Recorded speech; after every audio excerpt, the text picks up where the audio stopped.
students are gone, but you are still here. And we know how you feel because you are done. But you have so much work to do to get ready for tomorrow. Good afternoon, podcast listeners everywhere. Welcome to After the Bell, a Stunt Brothers production. A podcast that gets inside the life of a teacher and provides a wellness guide for being prepared to take on this most challenging of professions. I'm Martin Stuvel. And I'm Roy Hunt. And we share your pain, having taught a combined 70 years. The guarantee of this podcast is to make you laugh, make you think, and give you at least one little nugget that you can use in the classroom.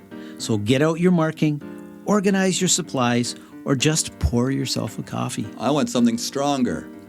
And listen, engage, and interact with After the Bell, a podcast for you, the hard-working, dedicated teacher who wants free lesson plans, free advice, and a free meal. Okay, Roy, but I'm not paying for anything more than McDonald's.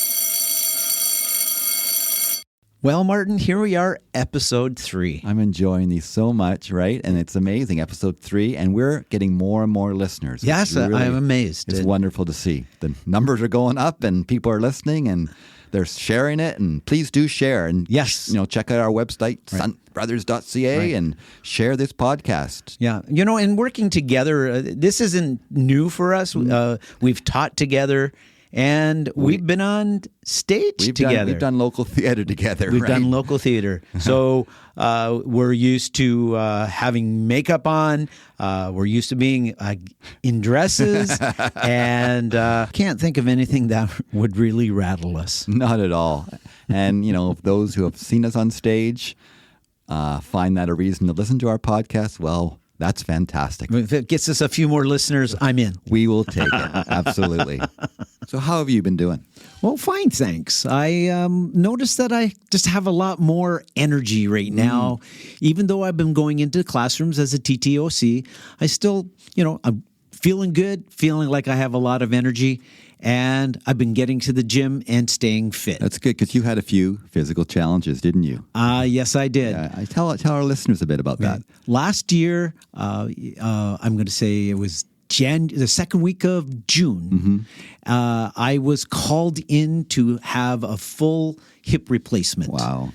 Now, before that time, and in waiting to get the replacement, I dedicated myself to being as fit as possible before the surgery, and as a result of that dedication towards the fitness, my recovery was fast. Yeah. And today I'm in great shape, and I have no problems moving. I have no pain. Just to tell the listeners, you wouldn't recognize your movement today versus what it was a year ago, and how you've improved so quickly. You were an old man for a while there, right? I had a cane, and I had to get driven to work until I had my surgery. But I do have to say, one of the greatest things that I did was I enlisted a personal trainer to help me in getting ready for my operation. And I think that she would be an excellent guest. For us. Yeah, I think she's going to come on, and we're going to make her part of a segment for sure. And I think it kind of fits the theme. I think as I talk to you, thinking the theme of today's episode should be about the physical demands of this job. Yes. Like, people talk about lesson planning and all the other things, marking, but it's a very physical job. It really is. And whether you're a primary teacher having to go up and down with students all day and go down to their level, right? If you're a PE teacher, a science teacher in high school, there's so much movement going on that it takes its toll on the human body. It does. And you can attest to that. Right? Yes. So I think that would be great. And there's the nugget sound. That's right. The nugget is a takeaway, something that you can use in your classroom, or something you could think about and then say, hey, I do that already. Well, our theme for today is clearly about the physical demands of the job. Are there things you did to help yourself stay physically active throughout the day? Well, at my very first school in North Vancouver, I cycled to school every day. It was about a 12-kilometer cycle. We did that together. We did. In fact, worked at Dorothy Linus then. That's right. You would come over from Vancouver over Second Narrows. That's right. And then meet me at the bottom of the Parkway, and we'd cycle, and I did about 12K too. That's right. And it was wonderful because it built in that activity in the day. I loved it. But not everybody can cycle to work. You agree? That's right. Yeah. So are there other things you did to help stay physical during the day? Oh, definitely. My students loved playing a game called Mr. Hunt Hunt. Funny, I played Mr. Stubble Hunt. Well, Mr. Hunt Hunt was pretty important to them. Yeah. And in Mr. Hunt Hunt, it's a tag game where one person is it and everybody else runs. Yes. So I, Mr. Hunt, would chase my students down and tag them. And for each student that I tagged then became it too. They absolutely loved it. The idea of being chased by their teacher and trying to outrun their teacher was exciting for them. I was quite strategic because as I got later into my career, I realized that my students were way faster than I could be, but I knew how to get to them, and they were always surprised. So my solution to that was, like, for years I did grade 7. I could always beat them in a race from one end of the field to the other. Yes. Until a certain point. And then when that happened, I moved down to grade 4 and 5. The point of this is that you have to find ways throughout the day to be a participant in some of the activities you do with your class. That's right. Right? And it doesn't have to be Mr. Stubble or Mr. Hunt, right? No. It doesn't have to be run a race and try to see who wins. But there always are small ways. I mean, I often would put on music just to have a little music break at 2 o'clock, kids at 2 o'clock sometimes. Right. It's kind of the antsy time. So I would join them and we'd put on some disco music just for 5 minutes. But it was looking after their physical health and well-being and clearing their minds. But it did the same for me. So I think often when you do things that are beneficial for the students, if you can participate in them as well, it benefits yourself. It benefits you because you need a brain break, a movement break, just as much as your students do. Yeah. I know that I had a class that I taught an initial morning qigong movement to, and they loved it. Mm-hmm. And it was the whole idea was to energize yourself before starting the day. Mm-hmm. The one class, they loved it. I tried it with another class. No, not so much. And that's the thing about this job, right? Sometimes it's an art, not a science. And what works for one class doesn't work for the other. So you try something new. So these are what we do, but we would love to hear as well from our listeners some different things they do throughout the day to help with the physical nature of the job, right? Yes, I would love to know what other people do and how successful they are. Yeah, be wonderful.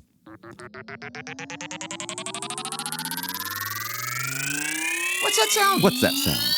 And there's the sound of the homework board. Yes, homework. Let's have a look.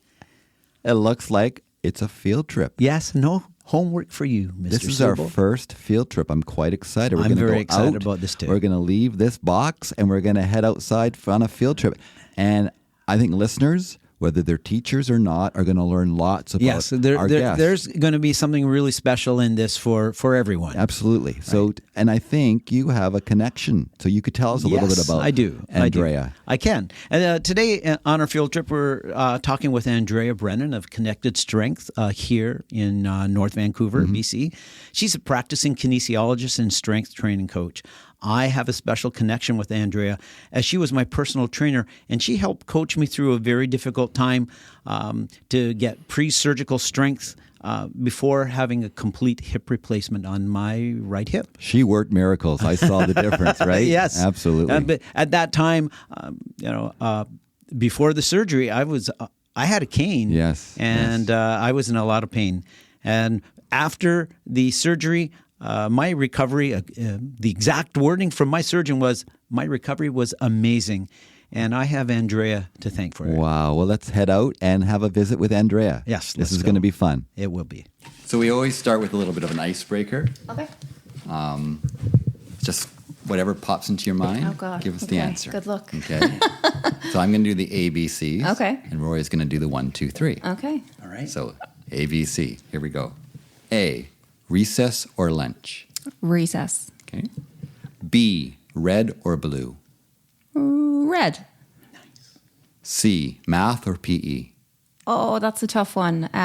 PE, but I love math. Thank you. And now 1, 2, 3. And 1, 2, 3. Fiction or nonfiction? Fiction. Kettlebells or dumbbells? Oh, kettlebells.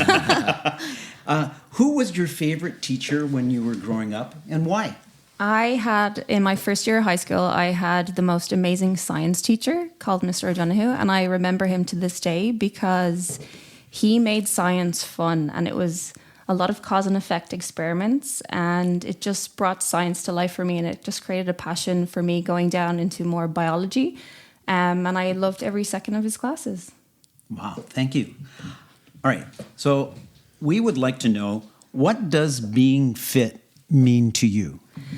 That is a great question, and I would link fitness and health as being two sides of the same coin, because I don't think you can have one without the other. People consider fitness as their ability maybe to do endurance events, so they would kind of overemphasize cardiovascular fitness, but I think there's many different components to fitness, and that would include your ability to move your joints through a healthy range of motion, your expression of strength and power, your muscle mass, your ability to move quickly, to catch yourself from a fall, your balance, your coordination, and also your anaerobic capacity as well. So your ability to move quickly over a short period of time. So I think fitness is multidimensional, and I think to be truly fit, you have to tick all of those boxes. Do you find people sometimes don't understand the difference, and that presents complications and maybe danger? Absolutely. And I think people naturally gravitate to where they're successful. So if you went into a yoga class, guaranteed 90% of those people would be super bendy. If you go into the weight room at a gym, you'd find more people who gravitate to strength because that's what they excel at. So I think it's educating people to know that fitness, again, it's got all these different components, and true fitness means that you can move well and you can move often and you can move well for as long as possible. Okay. Thank you. Yes. How does fitness change as we age? And is there a way to prepare ourselves for this change? Are you getting ready, Roy? Yes, I am. What about you?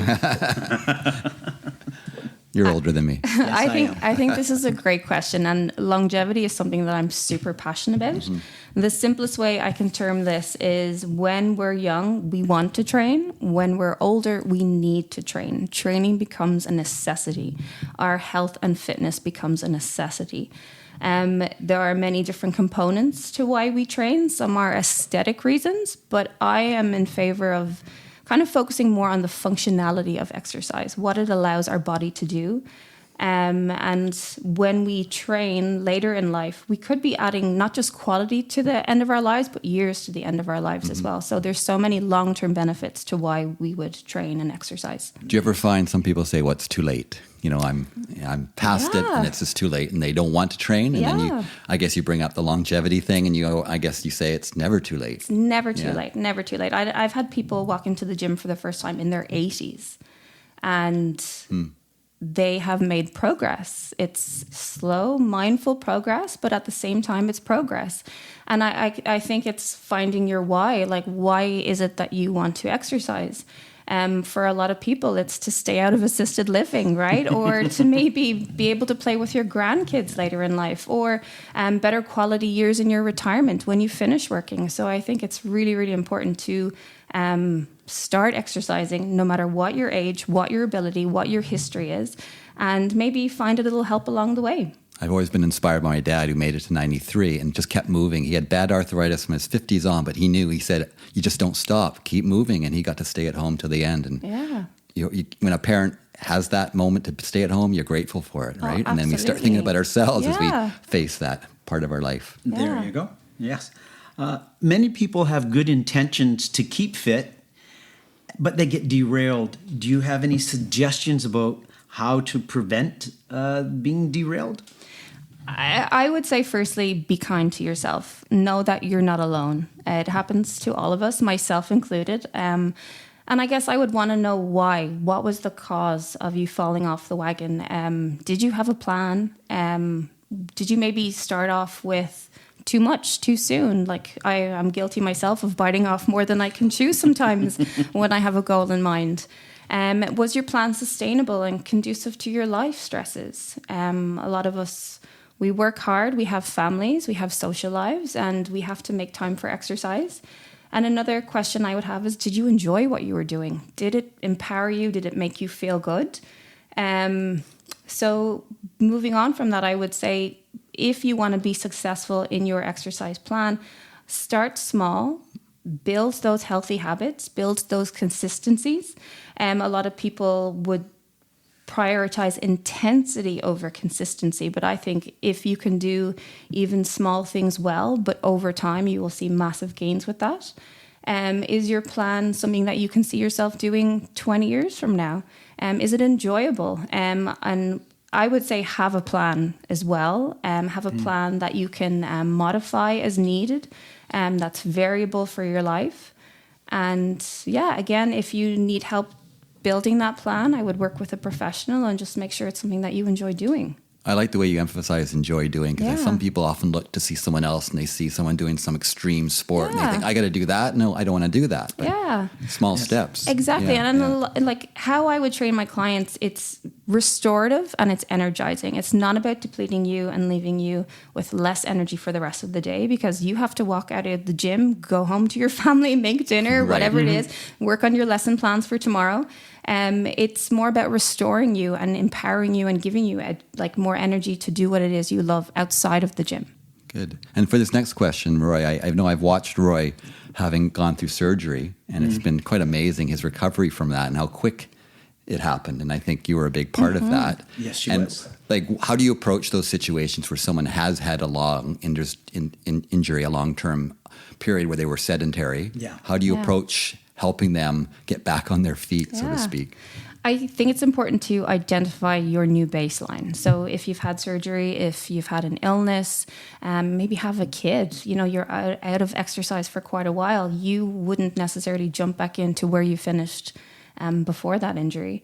So identifying what your new baseline is, what your new abilities are, maybe building a plan that incorporates some rehab into what you need, but also conditioning and strengthening other exercises that may not need the rehab. Again, it's about flying under the radar. Like, our plates are full, so exercise should never be stressful. And when we get into too much stress, our nervous systems respond with more tension, more pain. So I think we can work with someone who has had some time off, again, build it up gradually. Progressive overload is something that I speak a lot about to my clients, which means small progressive increases in either the weights that they do, the reps that they do, the sets that they do, or the complexity of the exercises that they do, but over time. And it's very, very gradual. And then just, like I would say, be kind to yourself. Know that you're working potentially with a new body, with new abilities, and progress is not linear. It has its ups and downs. There's some days that you feel great. There's some days that you feel exercise is more of a challenge. And I just think at that point we still show up, but maybe we modify the session for the day. And just be kind to yourself. Have you worked with other teachers? I have worked with a lot of teachers over the years. Is there a pattern to some of the things they encounter that people often don't think teaching is a physical job, right? And I think there's a lot of stresses on the body. Absolutely. Well, I would say the number one thing I see is stress and all the compounding factors that come we can relate with to that. stress. Absolutely, yeah. I think the nature of the job has changed in the past 20 years, and I don't think people understand that teachers are naturally giving by nature, nurturing by nature, and the job does not finish after the bell. No. And I think that can play a lot on people's overall health, their metabolic health, how they sleep. And then also from a physical standpoint, I see a lot of repetitive injuries, a lot of repetitive stress injuries, sore necks, shoulders, hips, back, you name it. There is a physical toll to teaching. You're either sitting for long periods, correcting, or you're on your feet. You have to move objects, lift objects, raise your arms above your head. There is a physical toll. And if you go into a primary class, you see teachers using little chairs and kneeling down, up and down, and their backs often pay the price. Yeah, right? absolutely. Yeah. And that's why I would always emphasize your physical capacity, right? And being strong enough to handle the loads that you face in your everyday life, whether it is walking up the stairs into the classroom or being on your feet, helping the kids, crouching down. I think this is where having a good physical well-being and health can really help teachers in the long term. Yeah, I agree. Yeah. So are there specific exercises that you would suggest teachers do for regularly maintaining their wellness and their fitness? That's a great question. I wouldn't say that there's one exercise particularly that would be a one-size-fits-all for teachers. But one common thing I see is poor breathing strategies. So this is a super easy exercise that teachers can do. It's just improving your ability to breathe, that fundamental movement pattern that helps you engage your core, align your spine. And when I see people who don't breathe properly, I see a lot of neck, shoulder tension and problems in the chain, lower back, hips. So a simple exercise for your listeners would be laying on your back, placing one hand on your belly, one hand on your chest, and seeing where the breath goes. Are you inflating your upper ribs? Are you shrugging your shoulders in the process? Are you using accessory muscles around the neck and chest to do so? Or are you feeling your belly, back, and sides expand? So I would say breathing mechanics really sets the tone for your overall health, as well as your ability to stabilize your trunk. Moving on from that, I would say core engagement or core activation. And this is how you stabilize your trunk for all the demands of your job, whether it's picking up a box, crouching down to help a student, maybe moving in PE class. And again, it's laying on your back and learning how to activate the right core muscles. And simple cues I use would be just gently pressing the base of your ribs into the floor and feeling how that turns on your muscles around your trunk. You'll notice how I don't talk about sit-ups as a core exercise. That is more of an abdominal exercise and would not provide any stability to your trunk. And when we do train the core, we expect that the core is trained in a neutral spine. So that's how the spine aligns itself to tolerate load. If you can develop stability around that neutral spine as well as a good core engagement, you are protecting your body against a lot of forces that you will meet in your everyday life. Another thing I would emphasize is training the posterior chain. So teachers in particular are very anterior chain dominant. So their lives are in front of them. They're marking papers. They're writing on a board. Everything is dominant to the muscles on the front side of the body, which leaves us weak on the back side of the body. So I would really emphasize building that posterior chain so you're balancing the front and the back side of the body as well. And that can help imbalances and potentially injuries down the line. I really appreciate when you were talking about the breathing, it made me think that we often forget the whole body. Like we live in a world where people have consequences and they go to a doctor and they tend to focus on different parts of the body, but no one actually sees the whole body anymore. Yeah. And I think that's key. Definitely. And I would say whatever exercise plan you engage in, it should be a holistic approach, right? It should take into account everything that's going on in your life and like that, the whole body. I have clients that come in with ankle and knee injuries and I'm still working on their breathing patterns because this is something, again, that will give long-term results. How they brace their core and how they walk, like carrying groceries, that's all really important for your long-term health, no matter what your injury is. And for teachers in the class, are there certain pieces of equipment they could use that they could get to after school or just something simple without having to go to the gym? Yeah, of course. Well, Roy will tell you I love kettlebells. She's an expert. Yeah, I have spent a lot of my time learning how to use kettlebells properly. I've taken a number of certifications in order to be able to teach and be proficient with kettlebells. I would say they are the Swiss Army knife of exercise equipment, and probably the only piece of equipment where you can train cardio, strength, balance, and teach your core how to work properly, all in one thing. So they're quite universal. And if maybe loading your body isn't for you, I would just say learn how to move your body. Your body itself is a wonderful tool without having to go out and buy anything. Learn how to move your joints through the ranges comfortably. Like I said, learn how to breathe, how to brace. There are a lot of body weight exercises that you can do at home, on the floor, standing. So yeah, I would say use your body. That is your number one tool. A lot of the kettlebell moves are designed to train that posterior chain.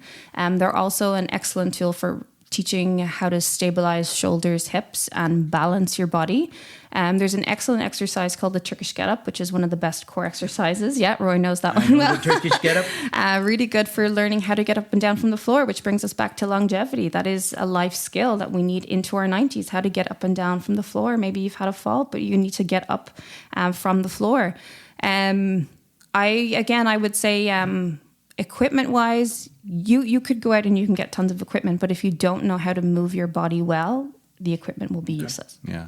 Now, both Roy and I were very active with our class. We'd be out there doing things all the time. Yes. How could we encourage teachers to do that in a way that works for them, to not just have the kids do an activity, but participate in it? Yeah, I love that. I loved when my teachers were involved in the movements that we were doing and when they would play with us. And I think play is one of the most important things we can do with kids.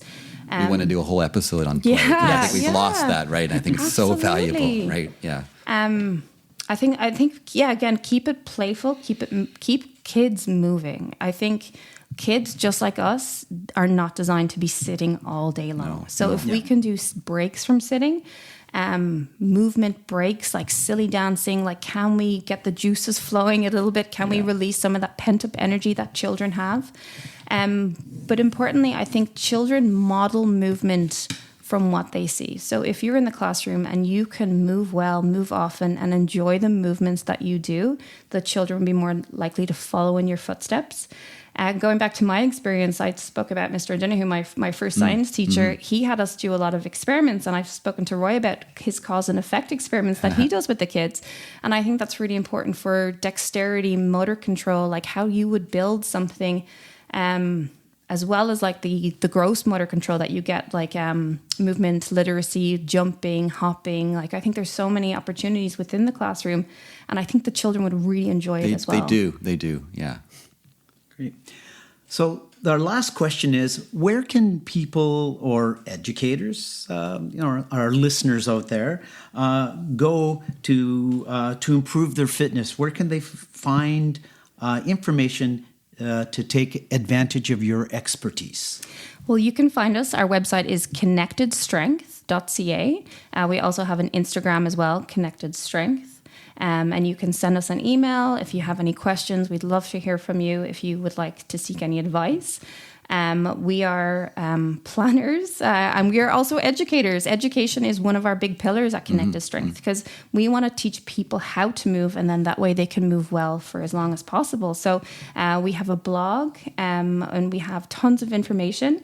If you're not on the North Shore, we also have an online program that people can participate in. So whether that's at home or at the gym, we do tailored programs for individuals, or we do generic programs as well. Thank you. We'll put a link on our own website, which is stuntbrothers.ca. Yes. And I know I'm going to go get myself some kettlebells after this, definitely. I have kettlebells at home. I do not, so I'm a convert. All right. Well, thank you so much, Andrea. For me, it's a pleasure to see you again. And it's a pleasure for me to meet you. Well, thank you. Yeah, it's been and I'm happy that our listeners were able to get your expertise and hear some of our questions. And I hope this is an inspiration for our listeners to get out there and do something. Yeah, get active. Thank you so much. Yeah, thank you. Yeah. This has been a pleasure. Thank you so much. Thank you. Well, that was a great field trip. I'm a big fan of the field trip, and especially after hearing our guest, Andrea, and everything she had to offer. Yes, it was really good for me to see Andrea again. I realized after talking to her and her steely stare at me to see if I'm still working out, I think I need to get back to the gym. Well, it's good to have that voice, right, in one's head. And I hear her voice saying, go explore and buy some kettlebells. Yes. Yeah, I'm quite curious about using those and incorporating them into my fitness. Yes, I love kettlebells. They're really great to use. But well done, Andrea, and thank you. Yes. And she's going to share with us some further information that we will post to stuntbrothers.ca. But she also has a website. Yes, you can contact her at kinectedstrength.com. Fantastic. That was great, and I look forward to further field trips in this podcast. Me too. And no homework, no marking. For sure.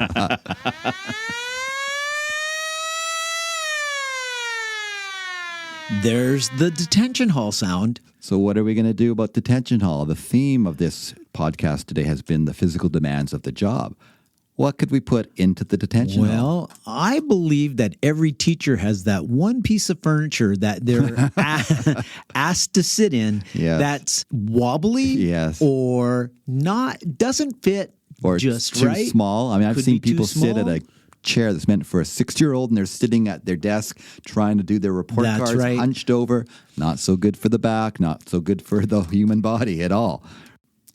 There are ergonomically correct chairs out there. If you have one, that's great. If you don't have one, you should have one. It should be just right. Just like Goldilocks, it should be a chair that's just right for you. And that's why we're going to put the teacher's chair into the detention hall. Throw it in. And that's the bell that signals the end of episode number 3. Fantastic. And it was great to have the opportunity to interview Andrea. She's a kinesiologist, and she really knows how to help people. And that's the format of our show, is wanting to help not just people, but help teachers. That's what this is all about. Absolutely. This podcast is organic, taking shape with each episode. Building resiliency for teachers everywhere. That sounds great. And our website is stuntbrothers.ca. That's stuntbrothers.ca. We will chat again after the bell.